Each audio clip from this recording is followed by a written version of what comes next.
Correct, correct. And, you're exposed to that. And, this case is it's a tragedy all the way around.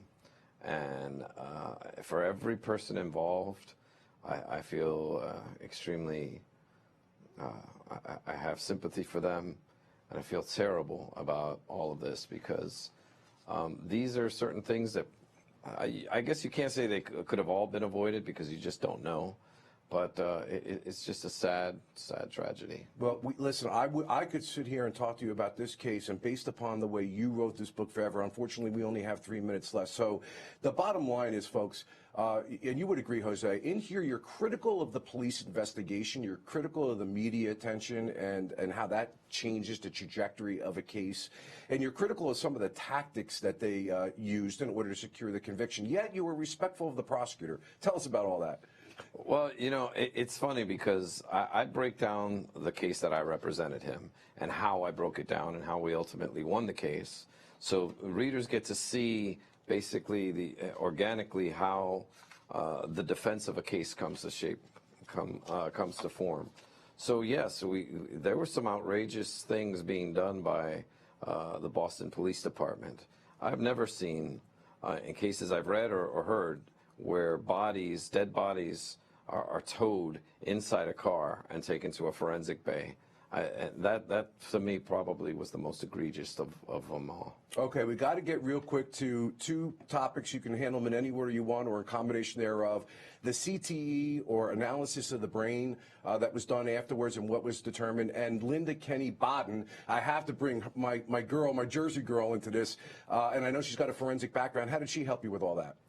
Well, I call Linda Mom. She's my trial mom, and we go way back for many years. Linda is a fascinating lawyer, and once I got this case, I knew I wanted to bring her in and work with her again.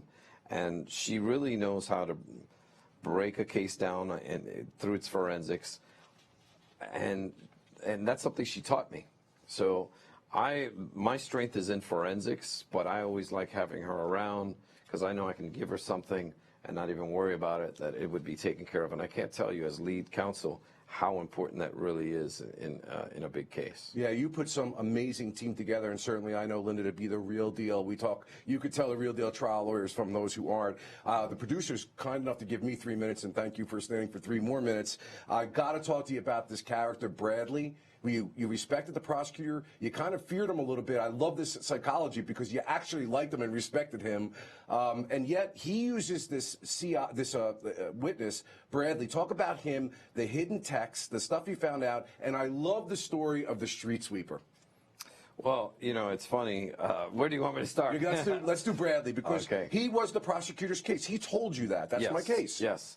And what's funny is, as it relates to Alexander Bradley, is this case started with the police seeing Aaron on the news over Odin Lloyd, and then began to build their case around Aaron.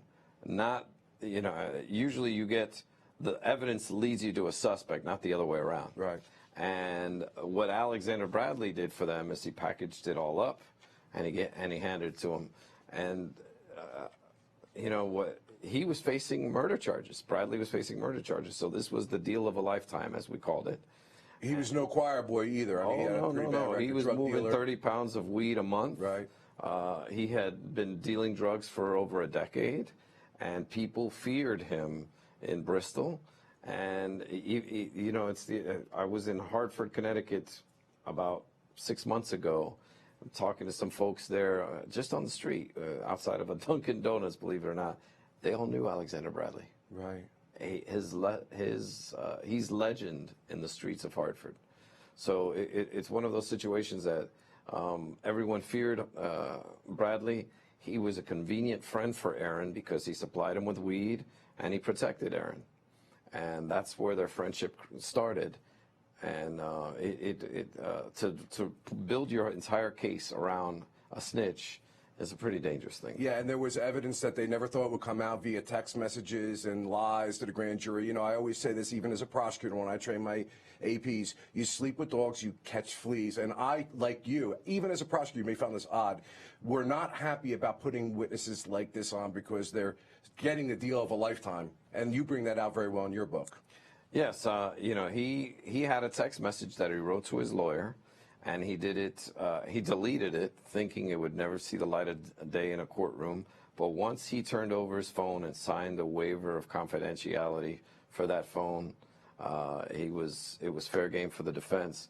We found it, they didn't, because really it's all about doing your homework, checking every piece of paper, leaving no stone unturned.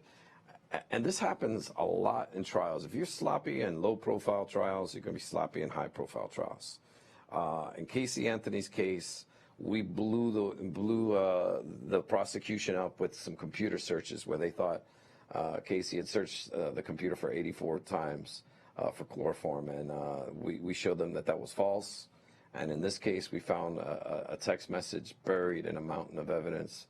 And if you want to be a good lawyer, you've got to do your homework and you've got to check every single piece of paper. Well, Jose